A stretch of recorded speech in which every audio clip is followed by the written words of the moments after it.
तो minus infinity से positive infinity की आपने बात की है। कैसे हुआ ये माइनस इन्फिनिटी से पॉजिटिव इन्फिनिटी? हम देखें इस टाइप के क्वेश्चन को किस तरह से सॉल्व कर सकते हैं। हमें क्या पता है, जो फंक्शन गिवन है f of x is equal to, हमें क्वेश्चन गिवन है f of x is equal to x plus radical x square. अच्छा देखिए, अब हमारे पास ये जो फंक्शन गिवन है f of x is equal to x plus radical x square, इसको हम इस तरह से भी तो लिख सकते हैं ना, x plus mod of x लिख सकते हैं। जी सर। ठीक है, तो इसमें क्या, क्योंकि हम रियल फंक्शंस की बात कर रहे हैं, real to real valued functions की बात कर रहे हैं, तो हम कोई कॉम्प्लेक्स सोल्यूशन नहीं चाहते, इसलिए हम इसको इस तरह से लिख रहे हैं। अब हम क्या करेंगे, एब्सल्यूट वैल्यू की जो, या एब्सल्यूट फंक्शन की जो डेफिनेशन है वो यूज़ करेंगे। अब ये जो फंक्शन है ये बराबर होगा हमारे पास एक्स प्लस एक्स के, कब, if x is greater than or equal to zero. ठीक है ना, एब्सल्यूट की वैल्यू जो होगी ये हम लगा देंगे फंक्शन की, क्योंकि हमें ये पता है एब्सल्यूट ऑफ एक्स जो बराबर होता है वो किसके बराबर होता है एब्सल्यूट फंक्शन की डेफिनेशन में। Absolute of x is equal to x होता है if x greater than or equal to zero हो, माइनस एक्स होता है if x less than zero हो। ठीक है बेटा, तो अब यहाँ पर क्या करेंगे, हम x प्लस एक्स लगा देंगे, ये तो x सेम ही रहेगा, चाहे नेगेटिव हो पॉजिटिव हो ज़ीरो हो कुछ भी हो, ये x तो सेम रहना। एब्सल्यूट x जो होगा वो x बन जाएगा if x greater than or equal to zero होगा, और फिर ये x, ये अब क्या बनेगा, एब्सल्यूट x माइनस एक्स हो जाएगा जब लेस देन ज़ीरो हो। ठीक है, if x less than zero. अब अगर हम यहाँ पर फोकस रखें, यहाँ पर ये क्या हो जाएगा, x प्लस एक्स क्या हो जाएगा, टू एक्स। ठीक है, और ये क्या हो जाएगा, ज़ीरो। यहाँ पर अगर x greater than or equal to zero हुआ तो हमारे पास मिल जाएगा टू एक्स, और अगर x लेस देन ज़ीरो हुआ तो हमें क्या मिल जाएगा, ज़ीरो। अब इसमें क्या हुआ कि हम यहाँ पर रेंज की बात कर रहे हैं ना, तो यही इसका पॉसिबल आंसर आने वाला है। अब x कुछ भी हो, टू का multiple, x greater than or equal to zero की बात हो रही है ना। अब जब पॉजिटिव नंबर यहाँ पर अगर हम इनपुट में देंगे, तो टू भी तो यहाँ पर पॉजिटिव है, तो पॉजिटिव पॉजिटिव तो पॉजिटिव रहेगा, मतलब इसकी जो वैल्यू होने वाली है वो हमेशा पॉजिटिव नंबर्स आने वाली हैं। अगर हम नेगेटिव इनपुट दे देते हैं तो नेगेटिव इनपुट पर क्या रिजल्ट आ जाएगा, ज़ीरो। इसका मतलब क्या हुआ, ज़ीरो इंक्लूड हो रहा है और बाकी सब के सब पॉजिटिव नंबर आ रहे हैं, तो ए ऑप्शन हो जाएगा, ज़ीरो से इन्फिनिटी तक। माइनस इन्फिनिटी से इन्फिनिटी नहीं होगा। ठीक है, क्लियर हुआ? कोई डाउट है इसमें, कुछ पूछना चाह रहे हैं?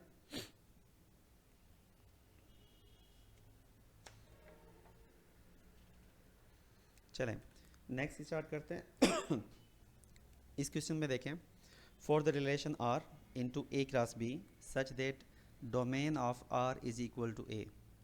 जो आपको एक रिलेशन की डोमेन दी गई है वो ए गिवन है, जो फर्स्ट सेट आपको मिला हुआ है ना। अब और रेंज जो है वो बी है, और याद रखें कि हम फंक्शन की बात नहीं कर रहे, हम रिलेशन की बात कर रहे हैं फिलहाल। तो which of the following is true, क्या होगा?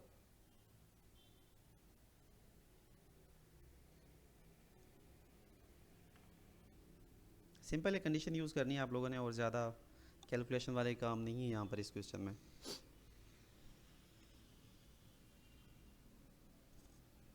Are is one one and onto, R is one one but not onto, R is one one and into, R may not be a function.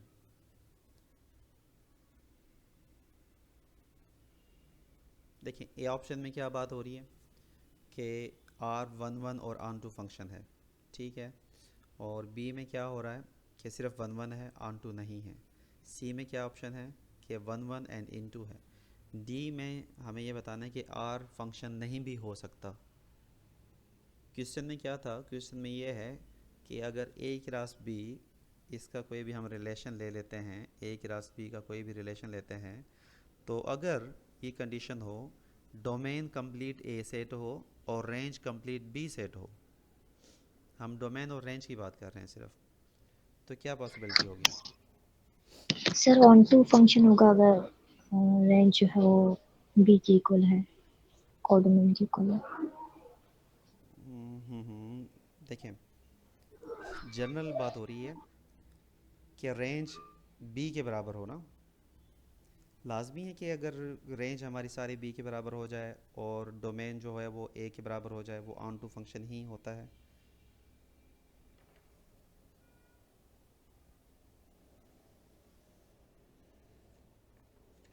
अच्छा, बाकी जो हैं वो participate क्यों नहीं कर रहे इसमें? मैं कोई एग्जांपल ले लेता हूँ, ठीक है। फॉर एग्ज़ाम्पल हमने एक सेट डिफ़ाइन कर लिया, ए इज़ इक्वल टू, मैंने ले लिया 1 2 3 4, एंड बी हमने डिफ़ाइन कर लिया, लेट्स सपोज ABC, ठीक है। अब क्या बात हो रही है?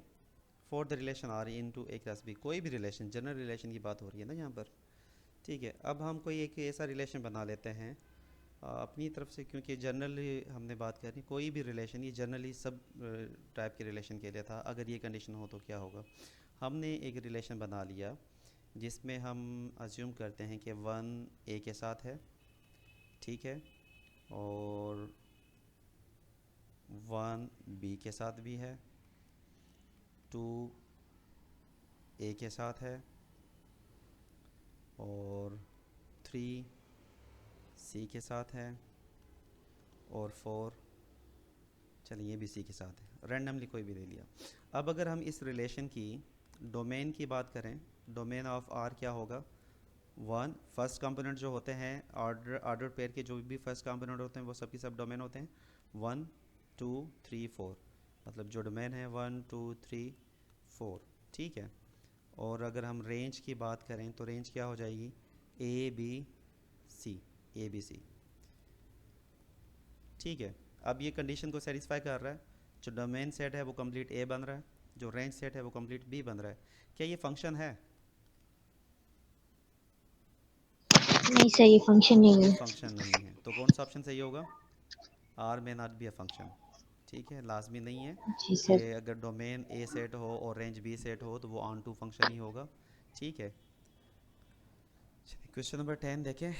A function f is a function from R to R given by f of x is equal to x is identity function, constant function, compound function or quadratic function? Sir ये identity function हो जाएगा। Simple definition है, by definition हम कह सकते हैं ये identity function हो जाएगा, ठीक है। ज़्यादा कैलकुलेशन की इसमें ज़रूरत नहीं थी। 11 की बात करें अब। Identity function sir. Question number 11, देखिए आप लोग भी साथ साथ में ट्राई करें। मैथमेटिक्स की क्लास में होना ये चाहिए कि आप लोगों के पास पेन कॉपी वगैरह पेजेस वगैरह होने चाहिए ना।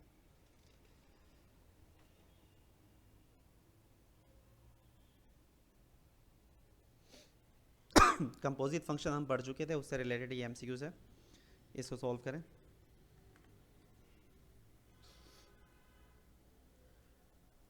देखिए इसके हम आसानी से सॉल्व कर सकते हैं। मैं दोनों अप्रोच बता देता हूँ, आप लोगों से डिस्कस कर लेता हूँ, फिर जो आपको इजी लगे वो यूज़ कर लेना। पहले तो मुझे रिज़ल्ट बताएं कि क्या ऑप्शन सही है इसका, A B C D। Sir ये सही होगा। ए सही होगा, ए सही होगा। सर चलें ए सही है, हम इसको सॉल्व करते हैं।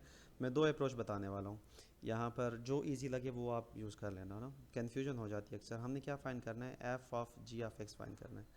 ये एफ़ ओ जी का मतलब होता है f of g of x, ठीक है, ये इस तरह से हम लिखते हैं। अब ये अगर हमने फाइंड करना है, एफ़ ऑफ एक्स हमें मिला हुआ है साइन एक्स और जी ऑफ एक्स मिला हुआ है एक्स स्क्वायर प्लस 1, ठीक है। अब हम क्या करेंगे, यहाँ पर f of g of x है ना, जी ऑफ एक्स क्या है हमारे पास? एक्स स्क्वायर प्लस 1 है, तो एक्स स्क्वायर प्लस 1 लगा दिया इसकी डेफिनेशन जी ऑफ एक्स की। अब एफ़ के लगा दें, एफ़ क्या हो रहा है? साइन एक्स है, मतलब जो भी आ रहा है इसके अंदर वो एक्स, एक्स यहाँ पर ये एक्स ये रहा, एफ़ के मतलब साइन हो जाएगा, तो यहाँ पर हम क्या करेंगे?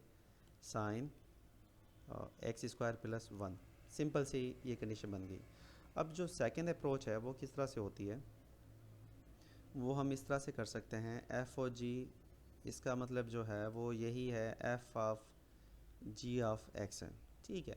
अब यहाँ से अगर आप एफ़ यूज़ कर दें तो पहले हमारे पास क्या हो रहा है? साइन एक्स आ रहा है ना, साइन। अब यहाँ पर f of g of x है, एक्स के बजाय क्या होना चाहिए, जी ऑफ एक्स है, तो यहाँ पर हमने लिख दिया जी ऑफ एक्स। ठीक है, अब जी ऑफ एक्स किसके बराबर था, एक्स स्क्वायर प्लस वन के बराबर था। साइन सेम रखा, जी ऑफ एक्स की वैल्यू यहाँ पर पुट कर दें, एक्स स्क्वायर प्लस वन के बराबर। दोनों ही आपके पास हैं, मेथड हैं, जो आपको इजी लगे वो कर सकते हैं, इससे कोई फ़र्क नहीं पड़ता। ठीक है, तो इसके हिसाब से हमारे पास ऑप्शन ए सही होगा। Question number 12।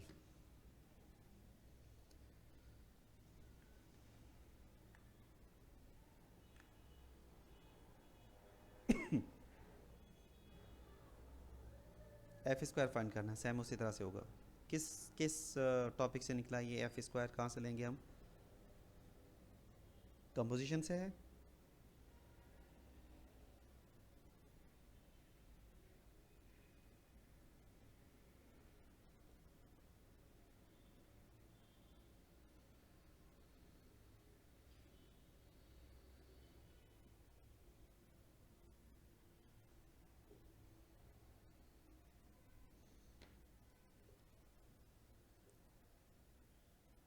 Option A B C D, which one is correct? If f is a function from x to 2x plus 1 then f is square। इसका मतलब ये है कि आप f of x is equal to 2x plus 1 रख दें simple, और फिर f स्क्वायर की वैल्यू फाइंड करें। f of x is equal to हमारे पास है 2x plus 1, और फाइंड क्या करना है, f स्क्वायर फाइंड करना है। क्या करेंगे हम, जी जी बताएं। सर फर्स्ट ही ऑप्शन होगा ना, 2x के होल स्क्वायर कर देंगे। फर्स्ट ऑप्शन मतलब 2x प्लस 1 होल स्क्वायर। चलें चेक करते हैं। अब हमने क्या करना है, इसको हम एफ ऑफ एक्स लिख सकते हैं,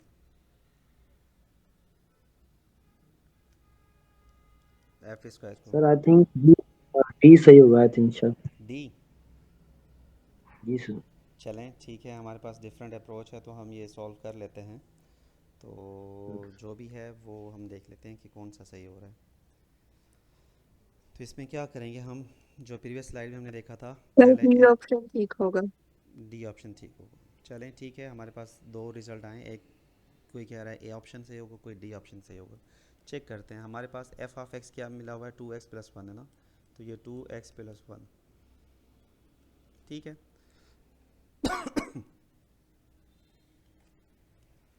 अब हमने क्या करना है, f की डेफिनेशन लगानी है, तो ये 2 ये सर जहाँ पर x था डी वहाँ पर option. 2x plus 1, 2x plus जी 1 सर। प्लस 1 ठीक है। अब ये क्या होगा, 4x प्लस 2 प्लस 1, और ये हो जाएगा 4x प्लस 3, तो डी ऑप्शन सही है। ठीक है, अच्छा ये पता है क्यों हुआ, ये किसी ने अगर ए ऑप्शन कहा तो वो क्यों हुआ, वो जल्दबाजी में ऐसे हो गया। अगर एफ ऑफ एक्स हमारे पास 2x प्लस 1 है तो इसका स्क्वायर क्या हो जाएगा, होल स्क्वायर हो जाएगा। ठीक है, सर मैंने वो कंप्यूटर वाला कॉन्सेप्ट नहीं यहाँ पे माइंड हाँ में तो घुस गया। मैं ये कह रहा हूँ कि थोड़ा सा वो इस तरह से ना कन्फ्यूजन हो जाती है कि ये मिला हुआ स्क्वायर है तो इसको होल स्क्वायर कर देते हैं। चलें क्वेश्चन नंबर 13। अगर हमारे पास आइडेंटिटी फंक्शन है तो उसकी उसी के साथ कंपोजिशन क्या होगी, x, x square, x cube या रेडिकल एक्स।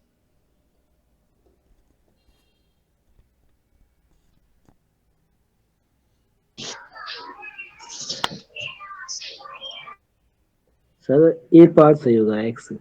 ए सही होगा। यहाँ पर हम बेसिकली वही एफ स्क्वायर फाइंड करने जा रहे हैं, लेकिन बेटा अगर कांस्टेंट फंक्शन है तो ए ऑप्शन ही होगा। एफ ऑफ एक्स, इसको अगर हम सॉल्व करें तो एफ ऑफ आइडेंटिटी फंक्शन क्या होता है, f of x equal to x ही होता है ना, तो उसकी कंपोजिशन एक्स के साथ वही सेम ए ऑप्शन सही रहेगा। ठीक है, क्वेश्चन नंबर 14।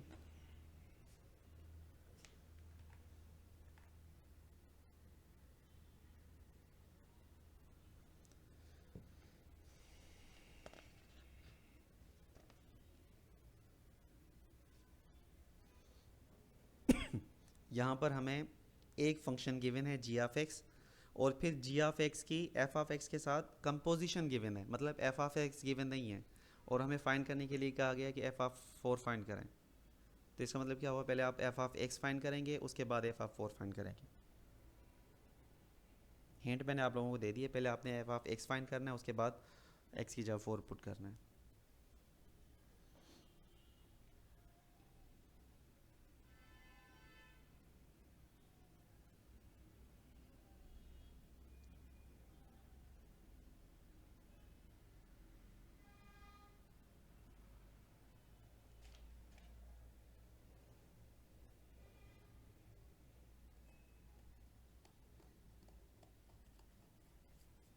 अच्छा, कल आप लोगों से मैं एक टेस्ट शेयर करूंगा इसी फंक्शन से रिलेटेड, जो हमने इस प्रीवियस लेक्चर में जो कुछ भी डिस्कस किया था, इंटरवल से लेकर ब्रैकेट फंक्शन तक, मतलब सारे के सारे जितने भी फंक्शंस है, उसकी एक MCQ टाइप टेस्ट मैं आप लोगों से शेयर करूंगा। तकरीबन 100 के करीब, या तकरीबन 100 के करीब क्वेश्चंस होंगे उसमें, वो आप लोग सॉल्व करेंगे, ताकि फंक्शन से रिलेटेड कोई भी क्वेश्चंस आए तो आप लोगों का मिस ना हो।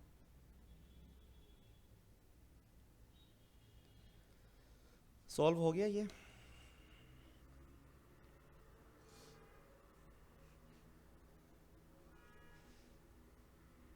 ये टाइम चाहिए अभी?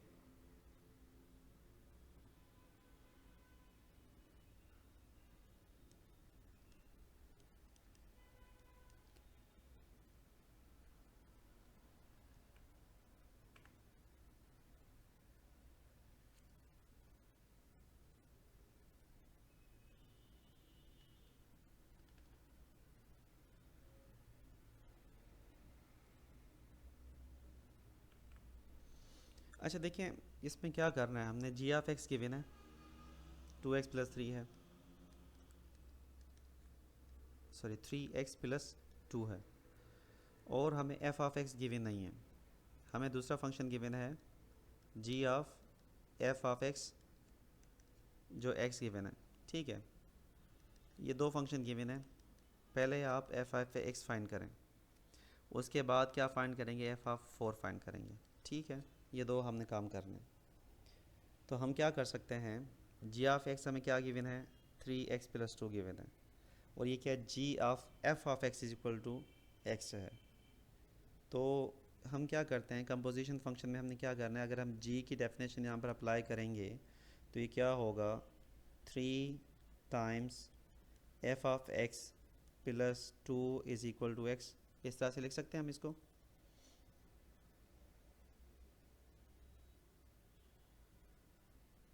अपने माइक ऑन कर लें और मुझे थोड़ा सा रिस्पॉन्स भी साथ में मिलता रहे। ये देखें, ये जी ऑफ एक्स हमें गिवन था और एफ ऑफ एक्स है, तो हम क्या कर रहे होते हैं, कंपोजिशन होती है, तो ये 3 सेम रहा, एक्स की और जगह x एफ की एक्स की जगह एफ वैल्यू ऑफ एक्स आ गया, और ये प्लस 2 सेम रहा, और ये x इसकी x की जगह आ गया। लिख सकते हैं ना इस तरह से, ठीक है। तो अगर हम इसको सॉल्व करें, 3 f of x is equal to x minus 2 हो जाएगा, सर एक्स ठीक है। माइनस 2 डिवाइड बाय 3 हो जाएगा। हाँ, एफ ऑफ एक्स बराबर होगा एक्स माइनस 2 डिवाइडेड बाई 3। अब एफ ऑफ एक्स मिल गया हमें, अब क्या फाइंड करना है, एफ ऑफ 4 4 फाइंड करना है, ठीक है। तो एफ ऑफ 4 किसके बराबर हो जाएगा, हम यहाँ पर 4 पुट कर देंगे, 4 माइनस 2 अपान 3, तो ये बराबर हो जाएगा 4 माइनस 2 2 अपान 3। तो हमारे पास ए ऑप्शन सही होगा, ठीक है। इस तरह से भी होता है कि आपको कंपोजिशन गिवन हो और फिर ओरिजिनल फंक्शन फाइंड करें, उसके बाद कोई वैल्यू फाइंड करें, ठीक है। चलिए क्वेश्चन नंबर 15 देखें।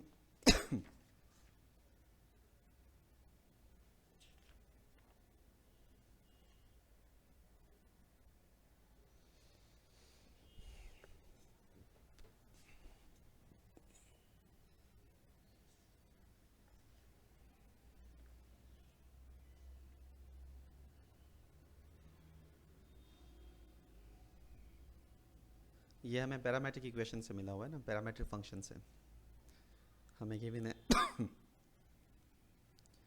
x is equal to a cos theta, ठीक है, और y is equal to b sine theta, और यहाँ से इन दो इक्वेशंस को यूज़ करते हुए हमने कोई ना कोई एक रिलेशन बनाना है।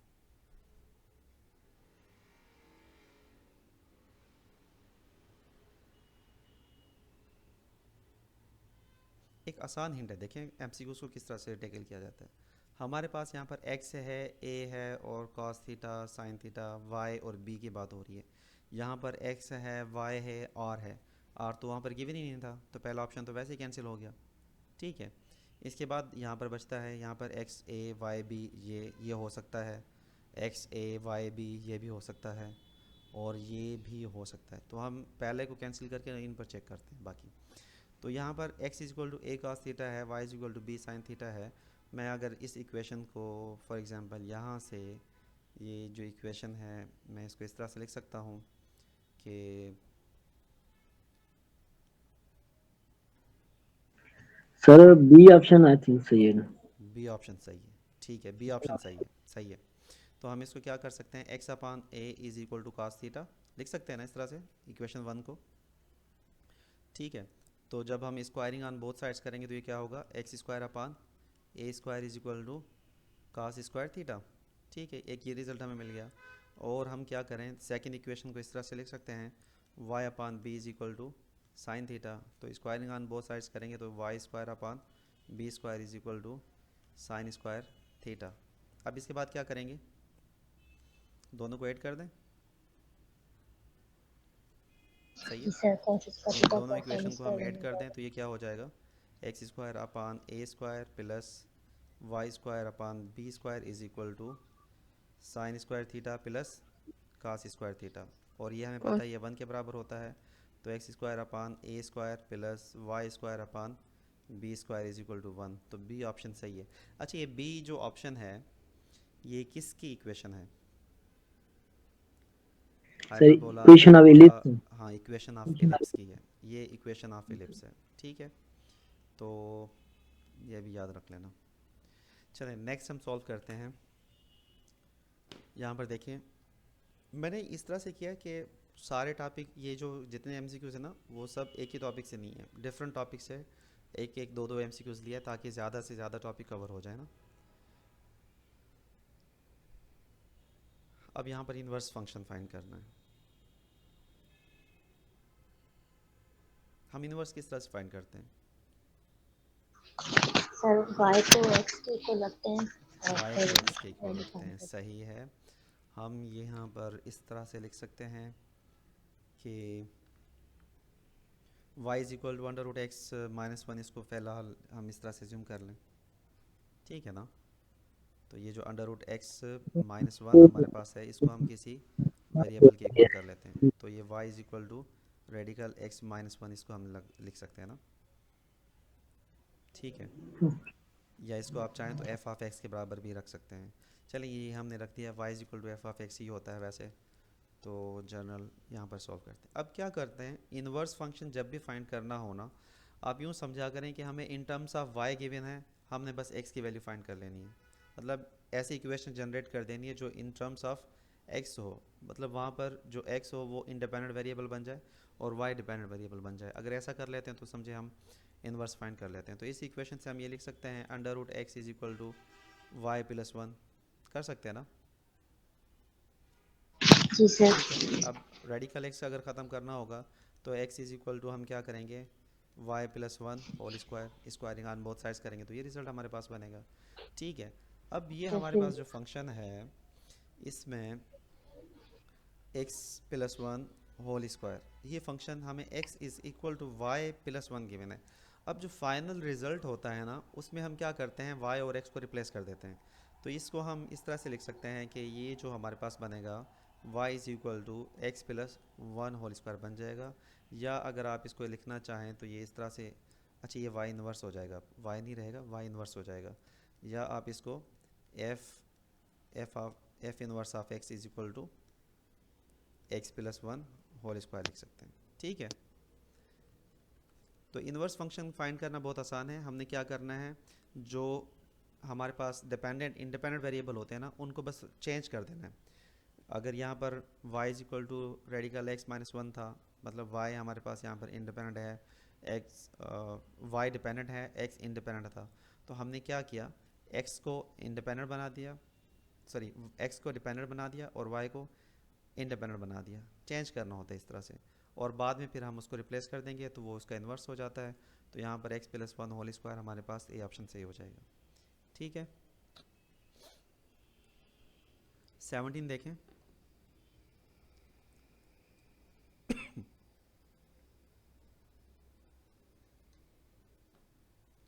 एफ इन्वर्स फाइंड करना है, लॉगरिथम फंक्शन है, लॉगरिथम का फंक्शन का हमने जब ग्राफिकली हम समझ रहे थे तो हमने इसको समझा था ना, क्या होगा एल एन एक्स और ई पावर एक्स, आई थिंक ये बी पास सही है शायद। ई पावर एक्स, ठीक है। तो ये दोनों जी आपस में एक मुमकिन है। दूसरे के इन्वर्स फंक्शन होते हैं ना, ठीक है। तो सेम इसी तरह से 18 जो है, अब ये आप खुद से कर लेना, क्योंकि यहाँ पर वहाँ पर हमें गिवन था, मतलब इसी का वो चेंज करके दिया हुआ है ना क्वेश्चन, ठीक है। चलें आगे चलते हैं हम क्वेश्चन नंबर 19 पर।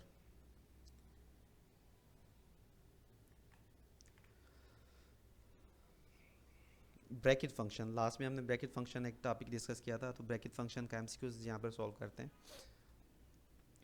हमें क्वेश्चन में गिवन है f of x is equal to mod of x plus, ये कौन सा फंक्शन है यहाँ पर, किसी को याद है? एब्सोल्यूट एक्स के बाद क्या गिवन है? ब्रैकेट फंक्शन है, ब्रैकेट में भी दो पार्ट थे ना, हमने सीलिंग और फ्लोर दोनों पढ़े थे। ये कौन सा है, फ्लोर है या सीलिंग है? सर ये फ्लोर है। ये फ्लोर है, ठीक है। तो फ्लोर वाली कंडीशन याद रखें, और ये वैल्यूज जस्ट पुट करनी है यहाँ पर, वैल्यू हमने देखना है कि किसके बराबर होगा ये। तो f of x is equal to absolute of x plus floor x, ये इस तरह से गिवन है। तो ये क्या हो जाएगा, हम क्या करेंगे, सिंपल ये वैल्यूज पुट कर देंगे यहाँ पर, पहले ये पुट कर दें और फिर ये पुट कर दें, ठीक है। ये एफ ऑफ एक्स है, तो f of -2.5 plus F of 1.5 है। तो आप इस तरह से कर लें, पहले एफ ऑफ -2.5 पुट कर लें और उसके बाद एफ ऑफ 1.5 पुट कर लें और फिर दोनों को ऐड कर देना, ठीक है। एफ ऑफ -2.5 अगर हम पुट करें -2.5, तो ये जो फंक्शन हमारे पास होगा ये क्या बन जाएगा, सॉरी मैं दोबारा से लिख लेता हूँ। यहाँ पर हमने करना है, एक्सक्यूज मी सर। जी जी, सर एक्चुअली मैंने थोड़ा लेट से ज्वाइन किया था, तो क्लास मैंने ये लाइन नहीं ली थी। ये फ्लोर फंक्शन क्या है इसका, थोड़ा अगर आप कॉन्सेप्ट बता दें। हाँ मैं अभी बताता हूँ, मैं इसको सॉल्व करते वक्त बता देता हूँ, मैं फिर भी वैसे बता देता हूँ, और मेरे ख्याल में रिकॉर्डिंग्स मौजूद हैं, आप रिकॉर्डिंग भी देख सकते हैं। मैं फिर भी कॉन्सेप्ट बता देता हूँ, यहाँ पर फ्लोर फंक्शन यूज़ करेंगे तो मैं यहाँ पर समझा देता हूँ ठीक है। तो हम फाइंड करते हैं एफ ऑफ -2.5, अब ये क्या होगा, यहाँ पर हमने -2.5 रख दिया। अच्छा एब्सलूट में था तो एब्सलूट हम दे देते हैं यहाँ पर, और एब्सलूट की डेफिनेशन आपको याद है, अभी भी हमने डिस्कस किया था, प्लस, और ये फ्लोर है -2.5। अब बेटा फ्लोर का मतलब क्या होता है कि हम राउंड ऑफ कर रहे होते हैं उसको, लेकिन फ्लोर में हम ग्राउंड को कहते हैं ना, नीचे ज़मीन को फ्लोर कहा जाता है ना अक्सर, ठीक है। तो हम नीचे की तरफ राउंड ऑफ करेंगे। फॉर एग्जांपल फ्लोर फंक्शन की बात हो रही है, ये अगर इस तरह से हो 3.6 है, ठीक है। इसका अगर मैं सिंपल ये ले लेते हैं 3.6 है, तो ये किसके बराबर होगा, राउंड ऑफ अप्रोक्सीमेट किसके बराबर हो जाता है, हम इसको 4 कर देते हैं, ऐसे ही है ना, 3.6 4 के राउंड ऑफ के बराबर हो जाता है। लेकिन जब हम फ्लोर की बात करेंगे, फ्लोर का मतलब होगा जो लीस्ट इंटीजर है वो आपने देना है। लीस्ट इंटीजर यहाँ पर क्या है, 3.6 का लीस्ट इंटीजर 4 होगा या 3 होगा, ये चेक करना है बस आपने। तो फ्लोर फंक्शन में हम लीस्ट इंटीजर की बात कर रहे होते हैं, ये तो ये 3 हो जाएगा, ठीक है। फ्लोर फंक्शन में क्या चेक करना होता है, लीस्ट इंटीजर की बात कर रहे हैं, ठीक है। और इसी तरह से सीलिंग फंक्शन अगर इस तरह से हो, सीलिंग फंक्शन में क्या होता है, हम ग्रेटेस्ट इंटीजर की बात करते हैं। फॉर एग्जांपल हमारे पास ये हो 3.2 हम लेते हैं। अब इसका अगर राउंड ऑफ करें वैसे 3.2 का, तो ये अप्रोक्सीमेट 3 के बराबर होना चाहिए, क्योंकि ये लेस देन 5 है, लेस देन 5 होता है तो हम उसको स्किप कर देते हैं, अगर ग्रेटर देन 5 होता है तो फिर +1 करते हैं। लेकिन क्योंकि ये हमारे पास सीलिंग फंक्शन है, सीलिंग फंक्शन में हम ग्रेटेस्ट इंटीजर की बात कर रहे हैं, तो ये 4 हो जाएगा, ठीक है। ये हमारे पास ग्रेटेस्ट इंटीजर होता है, z फॉर इंटीजर, ठीक है। ये होता है फ्लोर और सीलिंग फंक्शन। तो हम यहाँ पर बात करते हैं f ऑफ -2.5 है, तो इसका जो रिज़ल्ट होगा ये क्या हो जाएगा, f ऑफ -2.5, ये +2.5 हो जाएगा, +2.5 हो जाएगा, जी सर, एब्सोल्यूट वैल्यू तो पॉजिटिव हो जाएगी। पॉजिटिव हो जाएगा, ये हमारे पास 2.5 बनेगा। और प्लस, अब ये बताएं मुझे, ये हमारे पास फ्लोर फंक्शन है, -2.5 किसके बराबर होगा,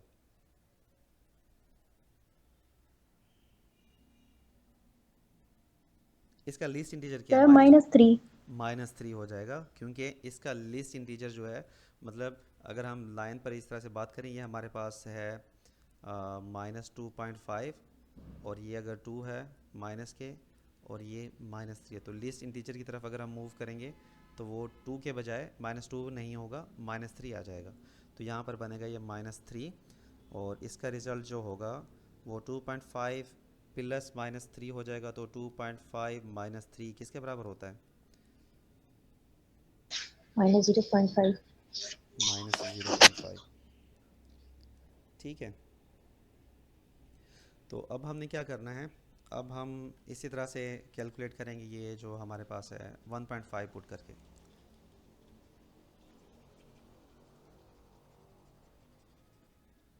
तो 1.5 पुट करें।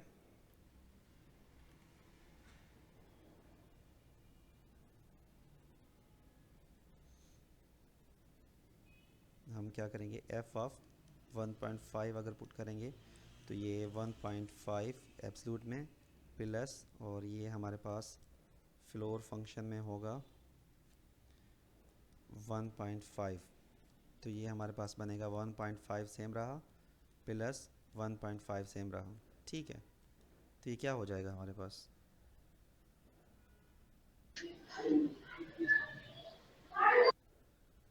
सर 2.5 होगा ये। 2.5। नहीं नहीं नहीं सर, नहीं सर, वो आपने ये फ्लोर वाला कम ये किया ना हाँ, आपने। फ्लोर ये 1 हो जाएगा, सही सही सही, सॉरी। जी सर। ये 1.5 नहीं बचेगा, ये हमारे पास फ्लोर में ये 1 बचेगा। ठीक है, जी जी यू आर सर। राइट, 2.5 हो जाएगा। अब ये 2.5 है, और हमने क्या करना था, फाइनल जो होगा हमने करना है f ऑफ जो है -2.5 प्लस f ऑफ 1.5। तो ये f ऑफ -2.5 हमारे पास मौजूद है, -0.5 -0.5 प्लस ये है 2.5। तो फाइनल रिज़ल्ट क्या बनेगा? 2। 2 बन जाएगा। ठीक है, तो हमारे पास ऑप्शन डी सही है। अच्छा, किसी ने पूछा था सीलिंग और फ्लोर फंक्शन, आपको समझ में आ गया सीलिंग और फ्लोर फंक्शन क्या होता है, या थोड़ा सा और बात करने की ज़रूरत है इस पर? जी सर, इसमें सर ये सीलिंग और जो आपने कहा था हम्म। फ्लोर फंक्शन, इनमें से डिफरेंशिएट कैसे कर पाएंगे? अगर हमारे पास ब्रैकेट फंक्शन, कैसे पता चलेगा ये सीलिंग फंक्शन और कैसे पता चलेगा ये फ्लोर फंक्शन है? हाँ देखिए, मैंने अब यहाँ पर लिखा था तो उसकी अलग से मैंने वो भी बना दिया था। देखें हम क्या करते हैं, जो हमारे पास सीलिंग फंक्शन होगा ना, उसमें हम इस तरह से लिख रहे होते हैं, उसकी जो साइन होगी वो इस तरह से होती है। मतलब ये जो ब्रैकेट क्लोज हो रही होगी ना, वो ऊपर की तरफ हो रही होगी, जैसे रूफ़ होता है छत की तरफ हो रही होगी। और जो फ्लोर फंक्शन होता है ना, वो नीचे की तरफ होता है, इस तरह से ये साइन है। ठीक है, हमने यहाँ पर क्या करना है, यहाँ पर हमने जाना है ग्रेटेस्ट इंटीजर की तरफ, सही सही, समझ में आ गया सर। और यहाँ पर हमने क्या करना है, हमने यहाँ पर जाना है लीस्ट इंटीजर की तरफ। ठीक है, अब ठीक जैसे है सर, एग्जांपल समझ हम में आ ले लेते हैं, यहाँ पर अगर 2.5 हम लिखते हैं, ये है हमारे पास सीलिंग फंक्शन, तो ये किसके बराबर हो जाएगा? गया। ये 3 के बराबर हो जाएगा। अगर यही 2.5 हम लिखते हैं फ्लोर फंक्शन में, तो ये किसके बराबर हो जाएगा? 2 के बराबर हो जाएगा। बस ये चेक करना होता है। ठीक है, चलें 20th question. The range of the function, ये आसान है, आप लोग खुद से कर लेंगे, मेरा नहीं ख्याल इस पर थोड़ा हमें टाइम देना चाहिए। आसान है, एब्सलूट ऑफ x-2 है, इसकी रेंज फाइंड करनी है। बहुत से क्वेश्चंस हमने किए हैं रेंज और डोमेन के हिसाब से, तो बताएं क्या होगा इसका रिज़ल्ट।